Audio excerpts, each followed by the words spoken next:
Hello everyone and welcome to episode 16 of Own the Road with AutoTrader, where we make car stuff simple for Canadians. My name is Jodi and I'm the editor-in-chief of AutoTrader. And my name is Dan Alika. I am AutoTrader's road test editor / grump. Today and today Grump only. in chief. Grump in chief. That's you. As I pull up my list of grievances.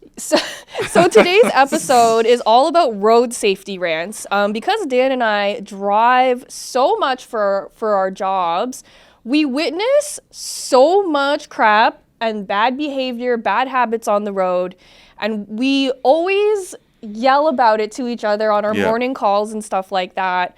But I think besides us just like yelling and being grumpy about stuff, there's like real lessons for people to learn here. Yeah. And I think a lot of people might not be considering these. So we're going to turn our grumping into actual useful advice. Totally. It's important. So this is an episode that Dan has been really looking forward to, like all year since we started Own the Road. Yeah. And he's been logging bad stuff that he's seen. And we have a lot to go through. But I also wanted to open the floor up to you guys. And so if there's anything that you see on the road that really drives you nuts, or you saw something that just like enraged you, tell us about it. You can email us at expert@trader.ca. And we'll read out a couple of your grievances on the next episode as well. So definitely let us know. We'll be your megaphone. Yeah, you can something tell that the you world. see all the time and you're just like so sick of it, let us know. Yeah, so for me, one Yes. of the things that really, really drives me bananas is terrible U-turns. Oh, tell them the story that you told me not that long ago. Okay, so just not too long ago, I was driving around in your area, actually on Lakeshore. Yep. It's a very busy road with parking on both sides, street parking on both sides. So I saw this RAV4 pull over to the side, no flashers, no nothing, no signal. So that's like problem number one. And I was behind them in the right lane. So I was like, okay, so maybe they're stopping. I'm going to pull to the left lane so I could pass them. But instead, this person chooses to whip around in a U-turn in front of me. So I had to slam on the brakes. Like my tires were screeching. It was so scary because I could have T-boned them. Yeah. I literally could have killed them because they didn't check to see if it was safe to pull that U-turn. And it was on a busy road. And there was no signals to indicate what the hell they were doing.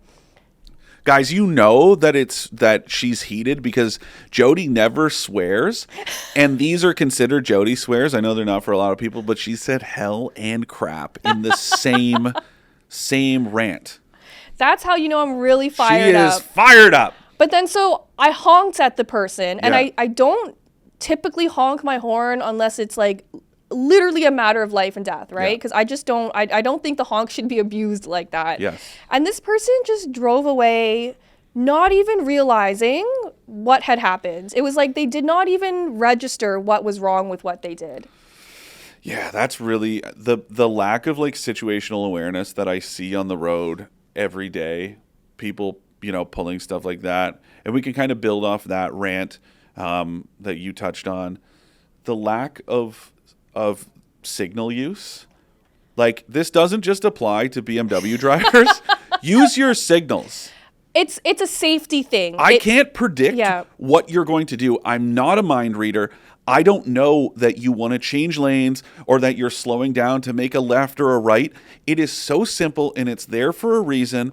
That signal stock and the corresponding lights that flash, they're there to let everyone else know what you plan to do. But then the other side of it is a signal is not a license to change lanes.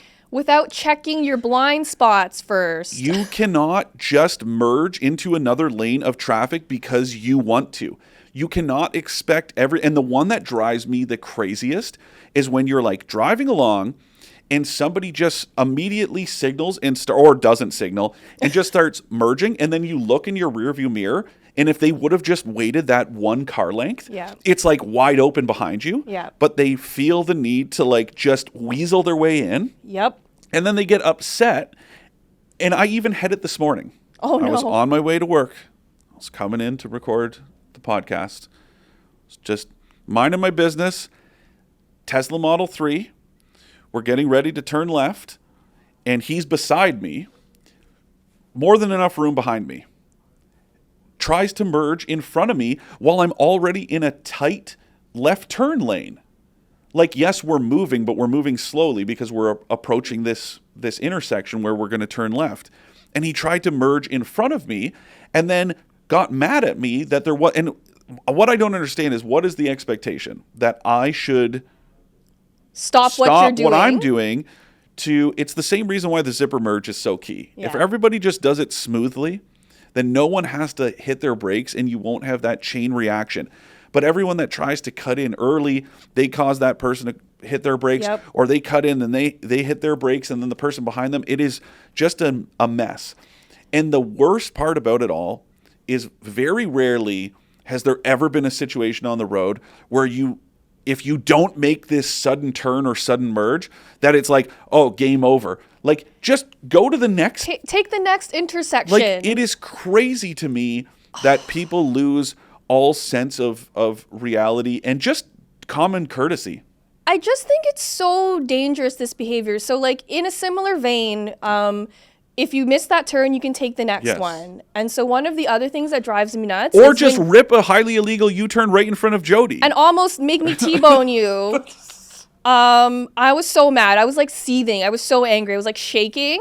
Because it was just so dangerous. And, like, I don't want to go to jail for manslaughter, especially if it wasn't my fault. But anyway, the other thing that really kills me is that when people miss their exit on the highway and they whip across to try to get it without checking. And so I've seen this time and time again, and it is so dangerous. And I actually think if you were just to say, oh crap, I missed that one, I'll get the next one, you're going to lose like 2 minutes tops of your time versus you potentially crashing into the guardrail. How about the people that miss their exits in reverse? I've seen that so many times. I saw it this weekend. It is so dangerous to do that. It's just like keep in mind, everyone, I'm not like, yes, okay, this is kind of like a lecture / rant, but I'm not doing like the holier than thou thing. But like the golden rule, driving is a privilege and not a right. You are in control of essentially a projectile that weighs thousands of pounds, that is hurtling along. Yeah. It can cause so much damage. So think about what you're doing while you're doing it. If you were reversing on a highway where people are traveling at triple-digit speeds, probably stupid, probably shouldn't do it. And chances are there's an exit a few kilometers away that you can loop around. It'll take you 30 seconds. It just doesn't need to happen like this. I think just like the lesson to learn here is just don't panic. Like if you miss something and you're going to be 2 minutes late, so be it. Yeah. It's so much safer just to look at that situation and be like, okay, I'm not going to do something dangerous and potentially life-threatening to save 2 minutes of my time. Totally.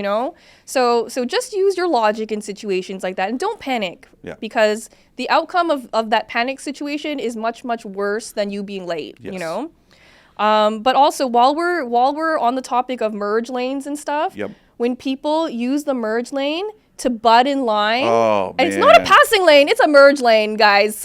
It is so annoying to see. One time I saw a cop pull someone over for it. And it was like, I felt so happy. Vindicated. Oh, man. It was like a little bit of that highway justice that you just, like all the times you see dumb stuff and you're like, oh, man, if only like a cop was here to witness this.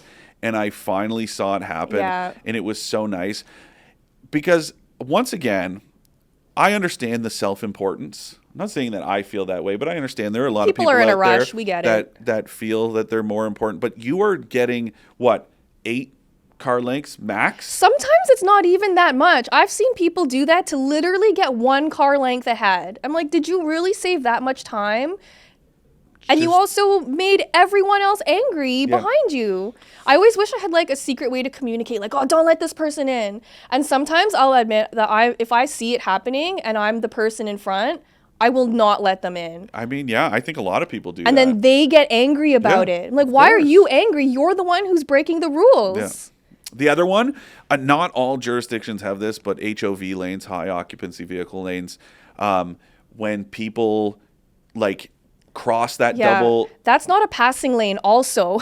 Yeah. But it's like, okay, even if it's not a passing lane, I can honestly say I have never done it. But if you want to use when it's like the opening to enter and exit, if you want to use that to get around someone that is in the fast lane and shouldn't be, okay, fill your boots. But where like it's that big thick double line that literally has signs everywhere that say do not cross, and you see it every single day that I am on a highway with an HOV lane, I see people crossing those lines. Every day. And it also brings us to the next one. Get out of the left lane. I know. The other day I was driving on the highway and somebody was literally traveling 70 kilometers an hour in the left lane.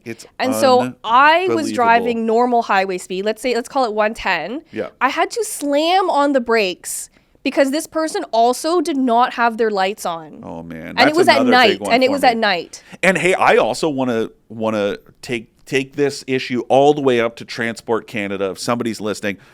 So we have legislation on the books, or there's a rule to try to eliminate, what they call like phantom cars that don't have their lights on, because this is a big one, right? The fact that people still don't know to turn on their lights. Back in the day, it used to be that if your lights were off, your instrument cluster wouldn't light up. But now modern vehicles, we've got touchscreens, we've got digital instrument clusters, and they're always on, but it means that you don't know that your exterior lights aren't on. So Transport Canada has taken steps to I don't want to say, they hope to eliminate, but at least alleviate this issue. So vehicles that were built starting, I think, in 2021 had to have an automatic setting, but they didn't go far enough as making it like the default setting. And I actually got it. So I wrote a rant about this, and a friend who is he's a lawyer, but he also represents an automaker. He's like their chief legal counsel. His interpretation of the rules were that it did have to be a default setting, but I'm still seeing vehicles that it's not the default, or that you can still choose to turn the lights off. To me, they should just be on all the time. What's the harm? There's no downside. I've never ever once in my life seen a reason that you would need to turn your lights off. Unless you're trying to sneak around. Yeah, creeping back home as a teenager, because you're past curfew. I don't know. Is that a good reason? Actually, it is a good reason. Okay. Aside from sneaking back in past curfew, there is no reason you should be able to turn your lights off. And in the States, it's a big problem because vehicles don't have to have daytime running lights.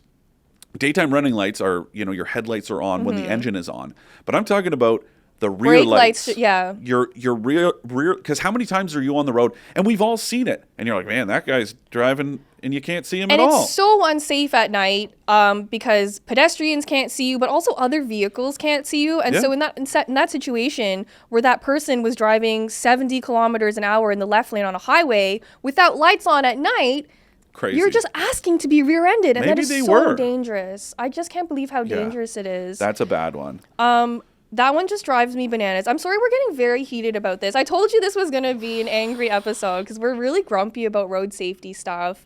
But I also witnessed something crazy not too long ago. Go on. Where I was going through an intersection and there was another car a little bit ahead of me in the left lane and I was in the right lane. And what happened was that this car basically crashed into the median on the other side of the intersection. I heard an explosion. They blew out a tire. Oh, because they hit the hit the curb so hard that the tire exploded. Wow. And the only reason that would have happened is if they weren't paying attention. Yeah. If you were looking at your phone or if you just weren't paying attention, driving through an intersection, which is the most dangerous place you cannot pay attention when you're driving. And look at what happened. Yeah. But can you imagine if there was like a pedestrian there? It's just I saw a guy yesterday there was a jogger and he was on the sidewalk. He was doing the right thing. He was jogging. Generally, it's not like a rule, but it's recommended that you would always run on the side of the road towards traffic so you can see vehicles coming towards you. And that's what he was doing. And somebody got impatient. Traffic in those westbound lanes was slow. And somebody wanted to make a left and was frustrated that they were waiting too long and just like saw an opportunity, which wasn't really an opportunity, and made this hard left and almost smoked this jogger as he was just minding his own business, running down the sidewalk. That's a really big problem I see a lot in neighborhoods that aren't used to having pedestrians, is that a lot of drivers just don't check, which is such a bad idea. You always need to double check and triple check to see if there's pedestrians. This is also a good time to say, like, put down your phone. I can't believe we still have to tell people this. It is beyond illegal in Canada. There's nowhere in Canada that you are legally allowed to use your phone while driving. Yeah. And the fact that people still, and I see it, and I feel like it has gotten worse. At first, I thought it looked worse during the pandemic because there was less traffic on the road. So it just seemed almost like, you're noticing more because there are less cars, less faces. But now that traffic has kind of returned to like pre-pandemic levels, I've noticed that it has just gotten worse.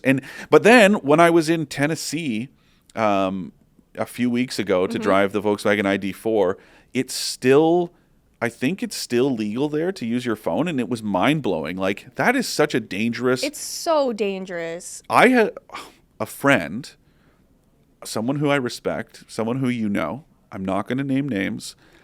We were talking about this, and I said, like, you should not be looking at your phone. And they defended their phone use and said that it's a skill. And it is not a skill.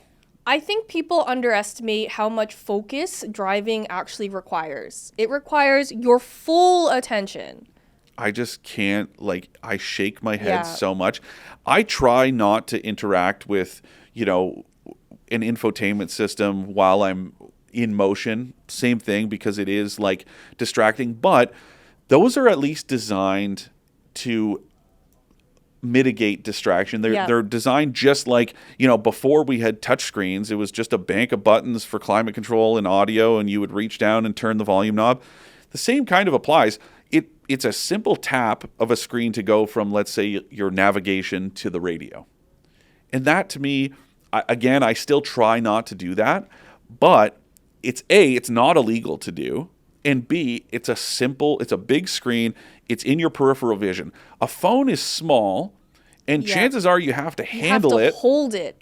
And the one that I want to get out and scream is the people. This is the number one thing, right?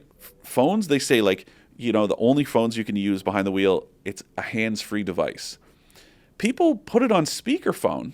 But they're still holding it in their hand. They're holding it in front of them, and it's are you actually that stupid? I once saw someone tuck the phone into their toque. That's hilarious. Still, I'm sure it's still... I remember, I think it was in Alberta when... But at least it was hands-free, Exactly. So this was this guy, talk about dancing with the devil. When legislation passed and it was finally put into law that distracted driving, and I think still to this day, Alberta has... the most stringent distracted driving laws in Canada. Oh, yeah? Literally the only thing you're allowed to do, aside from drive, is drink water. You're not allowed to eat behind the wheel. Distracted driving doesn't just apply to phones. It's hardcore there. So you can't even, have a coffee? Or technically, no. Wow. And it happened.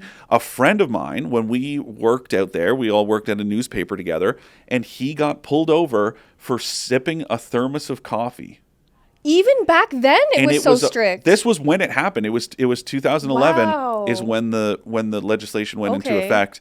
But anyways, this guy, I think he lived in Calgary.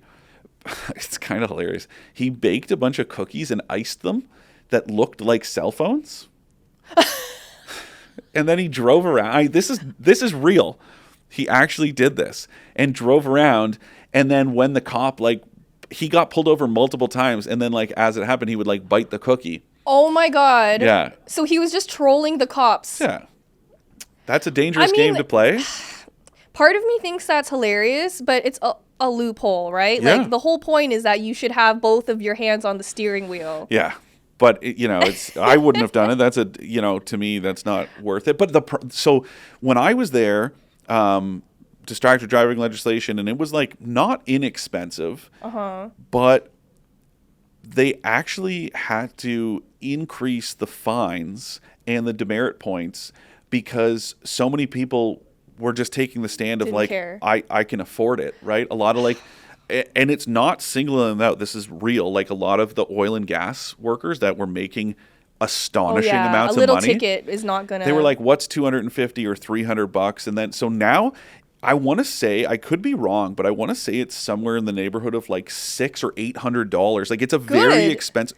That's the way it should be everywhere. And like the other thing that a lot of people don't realize is that you could also get ticketed if you're at a stoplight and you have a phone in your hand. So even if your vehicle is not in motion, the only time is if you're parked off the road. So whether you're like pulled over on the side of the road, or in a driveway or whatever, vehicle is in neutral, if it's manual, or in park, you can use your phone. But if you're sitting at a light, you'll see it happen, like especially in Toronto where there are motorcycle cops, they'll cruise.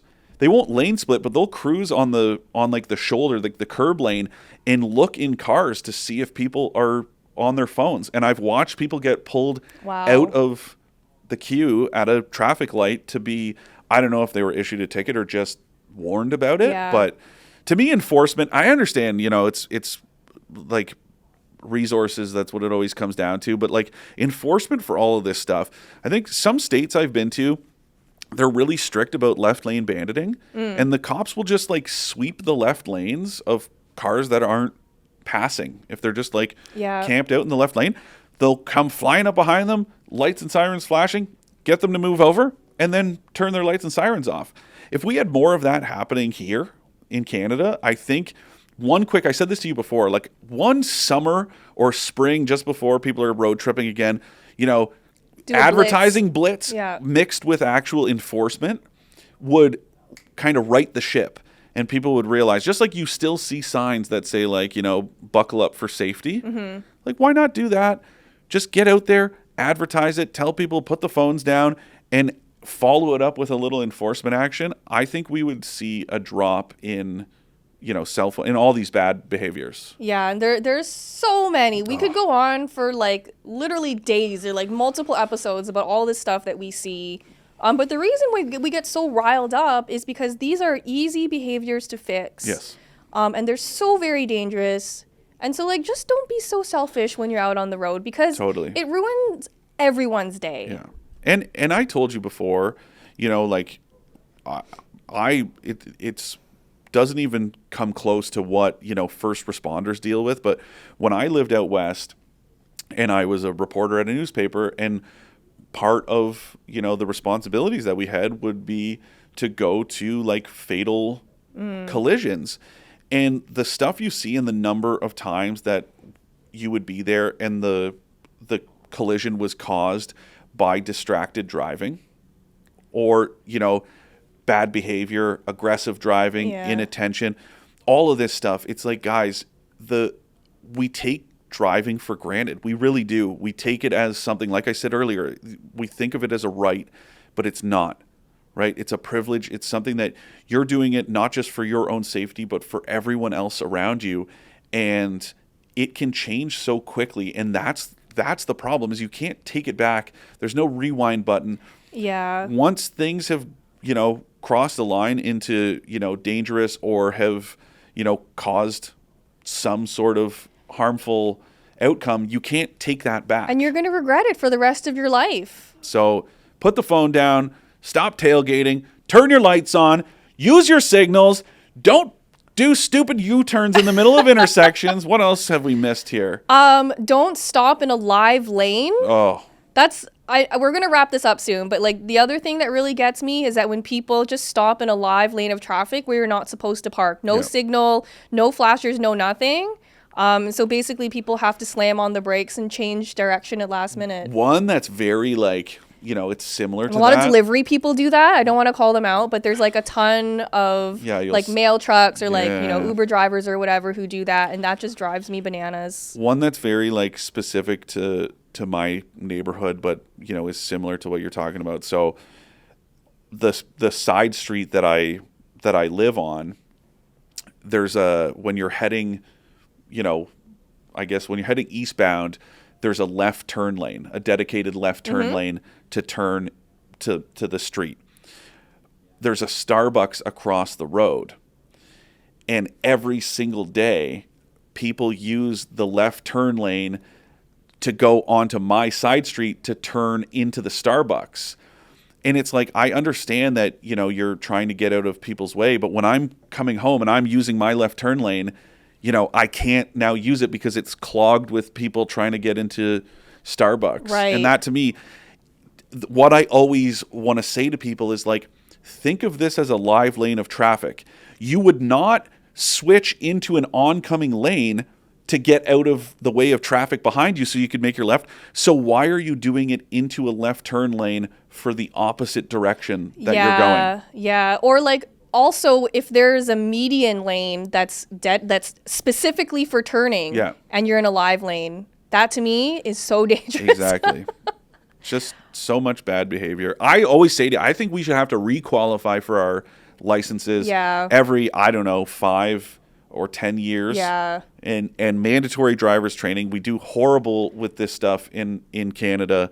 We need to do better as people, as drivers, but also I think there needs to be more, yes, you heard this right, more government intervention, because clearly not enough is being done to make sure. I think road safety is so important because of the way that our country has been built around roads and transportation and private transportation. If you're going to do that, then let's make sure that everyone's educated. Let's make sure everyone is following the rules. I'm not perfect. I'm sure I've done. Everyone makes mistakes. Exactly. But when it's repeated, and I'll tell you, and friends have like made fun of me for it, where I'll be like in an empty parking lot, no one behind me, and I still signal to turn out, because that's how you create good habits. Yeah. If you're doing it when no one's around, then you're still going to do it when everyone is around. Yeah. So follow the rules of the road, do right, and make it one of those things when you see someone doing some bonehead maneuver, now think about, well, maybe I should make sure that I'm not doing that. I should make sure my lights are on and use my signal. You really want to lead by example, right? And a lot of the times it comes down to like, don't be selfish. Just be a little bit more courteous to other drivers around you. Think about how you might be in other people's way, how you might be making things unsafe. Yep. And like, we get that people make mistakes, but like, put some intention behind your actions, Absolutely. And I think the roads will be a happier, safer place for everyone. That was one that, the whole left lane banditing thing, someone I know, once, well, more than once said like, oh, in the left lane and car behind is like kind of tailgating, which you should not do. But I also understand that other driver, and this person said, well, I'm doing 120 and that's fast enough. But it's like, you are not responsible for other people's speed. Yeah. Sure, is it dangerous for them to go 130 or 140? Probably. Yeah. But that's not your job to enforce that. Yeah, you're not law enforcement, so that responsibility is not on you. Exactly. So just move over, put your pride aside, and be like, let that guy be a bonehead. Because I'm not also get in you his way. shouldn't be in that left lane for longer than you have to. Use it as a passing lane. That's actually what it's for. Yeah. We call it the fast lane, but it's kind of a misnomer. It's a passing lane. It's a passing lane. Okay, one more thing before we move on to Ask an Expert is that sometimes when I'm in the right lane, going a normal speed, someone's tailing me in the right lane. Course. I'm like, why are you doing that? There's an open lane right next to me that you can use for passing. Why are you tailing me in the right lane? But again, it's like one of those things, I don't know what it is that we all feel kind of defensive when we're behind the wheel of our vehicles. Like, if somebody was walking behind you on the sidewalk, you probably wouldn't think twice about it. Like, okay, if he was, right behind you, you'd be like, this is creepy. But like, but on the road, like I find we all have our backs up a little bit. Of course. And we just need to like chill out on that in general. Yeah, for sure. But that kind of brings us to our Ask an Expert question that comes from Sam from Alberta. How do you deal with a road rage situation? Ignore it. So that's exactly what it is. So for me, I used to scream and honk at people. And then like I discovered that it's not really worth it for me to do that because it makes me feel like so ragey, and just Yeah. feeling like that is not a good feeling. Like for your mental health, it's just not good. And so I've just learned to let people be idiots, Yeah. and I'm not going to get in their way of them being an idiot. It's easier said than done, and we've all if It's also a safety thing because you don't know Exactly. how crazy people are. You don't know if they're going to pull out like a weapon or like try to run you off the road. it's happened. There was a guy in Toronto that opened fire on, so he followed God. someone. My advice is just don't engage. Yeah, don't engage. You know, and yes, again, it's easier said than done, and we've all been there. But you know, just do your best to ignore. You'll probably end up like, you know, kind of making your point even more strongly than you would if you got into it and started yelling back and forth, because that person, they're so fired up. They're looking for a fight. Exactly. They want to, you know, vent their frustration, and if you're going to be willing to do that, they're going to feel like they won. So just ignore it, move on. You know, if it's something where you have someone where they're like tailgating you and they're being really aggressive and you're trying to ignore them, you know, take a different route. You know, break off of the road that you're on. You know, maybe just turn around, pull into a parking lot, give it a minute, because chances are if they're that aggressive and they're trying to get to their destination that extra 10 seconds quicker, they're not going to waste time following you into that parking lot. So just, you know, cool off. Yeah, just don't engage. Kind of remove yourself from the situation. You know, I wouldn't even like give someone a thumbs up. Like I switched I'm from bad for that. I used to like flip people off. Wow. Big confession coming from me. If I was like really mad about something, I would definitely flip someone off. Now I don't do that because I don't want to engage with people. And so I switched to flipping people off, to giving them like a good thumbs up, and that made them even angrier. So I stopped doing that too. Wait, oh my God, we forgot to talk about one of my biggest pet peeves, and it kind of goes with this whole don't engage and whatever. Emergency vehicles. Ooh, a good one. Listen, I don't care if you think you know better, you are wrong, okay? It doesn't matter what direction an emergency vehicle is coming from, unless you are on a divided road, meaning that there is a physical barrier between your lanes of travel and the emergency vehicle's lanes of travel. You absolutely need to stop. And if you can't pull over to the right, stop in the lane that you are in, okay? That is not only the right thing to do, but it is the legal thing to do. And not that long ago, I told Jodi about this. I was driving home. I was in a 2-lane road, 4 lanes total, 2 in either direction. There was an ambulance coming north. I was waiting at a red light. The light turned green, and the ambulance was approaching the intersection. Lights and sirens going. I didn't know whether that ambulance was going to make a left-hand turn, whether it was going to keep going or what. And regardless, its lights and sirens were on. So when the light turned green, I stayed stationary. Which was the right thing to do. Because I was in the left lane. Yep. I couldn't move over because there were vehicles beside me.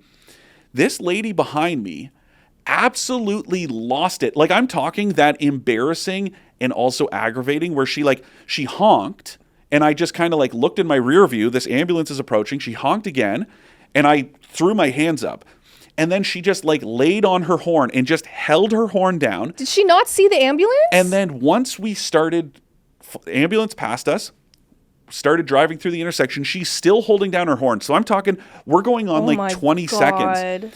And then she whips across, and this was in the summertime. My windows were down. She moves over into the right lane and starts screaming at me. I said to her, that's ridiculous. Yeah, it breaks the don't engage. But I said to her, did you not see the ambulance? And she said, it was in the other lane. And I was like, but it doesn't matter. And she was like, yes, it does. And I just said to her, you clearly don't know the rules of the road. But it's like, I cannot believe I'm pretty sure you need to answer that question to get your license in the first place. But also, that's such selfish behavior. Like, if that ambulance needed to make a left, you would have been in their way. Exactly. And that could have prevented someone's life from being saved. And I always say that to people that, you know, if it was your family, if it was your family member in that ambulance, if it was your family member at home and the house was on fire and those fire trucks are trying to get there and you refuse to pull over, or you think, well, I'm in the right lane and they can just use the left lane. Like, no, you're ignorant. That is so unfair and so cruel. And if it was your family, you would want everyone else to respect the rule as it's written and pull over. So you need to do the same thing. Yeah. And now I need a nap and a cigarette because I'm exhausted from this ranting. You don't even smoke anymore. I know, but I need it. Okay, so if you would like to share any of your road rage stories or just bad driving behavior that you've seen or witnessed, please email us at expert@trader.ca, because I do think that we can turn these bad experiences into, you know, teachable moments for other people. Yeah. So please email us at expert@trader.ca. I think Joseph is furiously emailing us. Yeah, he's emailing us right now. Producer extraordinaire Joseph. We need to cool down, though, and have some, like, relaxation pizza. Oh, yeah. Because we're really riled up. But that was episode 16 of On the Road with AutoTrader. Thank you so much for joining us. Our next episode is all about winter driving tips from an ice racer. Yeah. So definitely don't miss that episode, and we'll see you next time. Bye, guys.